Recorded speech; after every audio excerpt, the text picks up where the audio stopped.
Hello everyone, welcome back to my channel. What I eat in a day చూసేద్దామా. First అయితే morning hot వాటర్తో start అయిపోద్ది నా day. Next సోకుడు బాదం అయితే తీసుకున్నాను.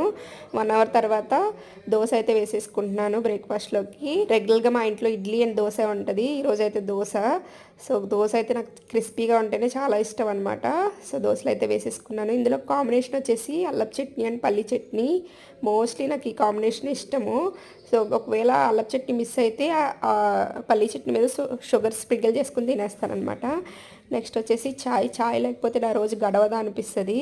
నెక్స్ట్ లంచ్లోకి వచ్చేసి పాలకూర పప్పు అండ్ చట్నీ వచ్చేసి గోంగూర చట్నీ రెసిపీ అనేది మన ఛానల్లో ఉంది, చెక్ చేసేయండి, చాలా టేస్టీగా ఉంటుంది. ఇలా నా లంచ్ అయితే కంప్లీట్ అయిపోయింది. ఈవినింగ్ 4 o'clock ఆ టైంకి అయితే ఒక జామకాయ అయితే తిన్నాను. Next morning leftover dosa బ్యాటర్తోనే 2 దోశలు వేసుకుని పప్పు పాలకూర కాంబినేషన్లో డిన్నర్ అయితే ఫినిష్ చేసేసాను. ఈ వీడియో కనుక మీకు నచ్చితే please like, share and subscribe. Bye guys.